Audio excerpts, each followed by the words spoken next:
Hello for today's video mga mananay. Okay, working mom naman ang mananay. Maong wala na siya naghabal-habal driver og ni-resign na siya sa maong trabaho. Kaya dito naman lagi po siya na promote sa iyang pagkamarites sa pagka-reporter. So mautong silando na lang sa ang na-assign sa paghatod sa mga bata dito sa may eskwelahan. Pero the same routine mga mananay nga kada buntag siya ginaang magluto para sa mga bata og ako gid na pag-abot sa ilahang mga uniform. Paghuman sa pagplastar sa tanan, gikan silang balon, sinina og uban pa. Ako na po dayon ang nagpreparar para sa akong duty. Usahay na ako'y 5:30 nga in, din usahay pod 7:45 mga ingana nga oras, mo duty na dayon si mananay dinhi sa may FMR. So wala nakatuon sa may FMR mga mananay na kini nakimutang sa Ogmad site diri sa sports complex at mangyud siya mismo sa may provincial capital of Camiguin. So morning entrance ni mananay, late gali kaayo siya for today's video nga Lunes kaayo manunta ka nagpalit pa man lagi siya ning gatas para sa iyang anak na si Jade Morga. Yes, you heard it right mga mananay. Nagpapalit lagi siya og may Bear Brand kay dito kay na pag kuno yung anxiety niya gusto siya mo inom og milk.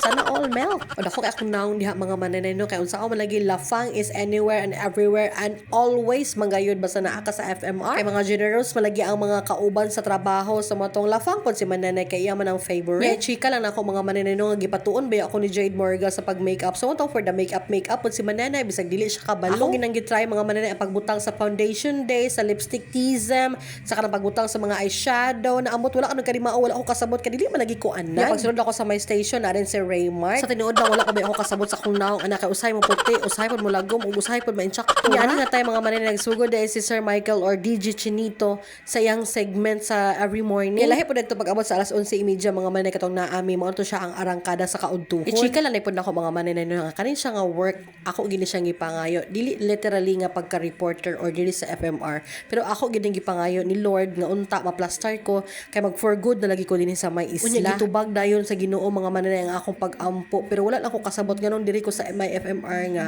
In fact, nagpasa lang ko nga murag wala lang sa ako nga nipasa lang ko ing ana lang gyud nya gitawag man ko sa kadaghan sa akong gipasahan mga mananay na, dili lang ang FMR diri gyud ko gitawag. Kabalo ba mo mga mananay nga akong giampo nga Lord makatrabaho unta ako kanang maka-ID ko kanang naka-uniform ko kanang aircon akong trabahoan. So mo to gitubag gid siya in all tanan diri gid sa may FMR. Karon na nakoy ID, muli na ko og hapon and then aircon to the fullest level mga mananay nga usahay di na ko muangay kay kirig-kirig system na gid ang katugnaw. Makaingon ko usahay nga Lord over naman pud ning aircon nga imong gihatag. Kay mga mananay tugnaw gid kaayo dinhi sa may FMR. So una man gud mananay sa pag-abot gid ako dinhi sa isla maibog ko anang mga trabahante nga muuli og mahapon naka-uniform naka-ID nga na bitaw sumotong gipangayo gid ako ni Jesus ang maong trabaho. Sa primero gid ang mga mananay wala ko kasabot kuno diri ko gibutang pero daghan gid ang nag-ingon nga gibutang ka ni Jesus diha kay lagi kabalo siya nga maayo ka ana. So mao to ako na pud gi-embrace and gilove and ilove pagyud nako. And that's all for today's video.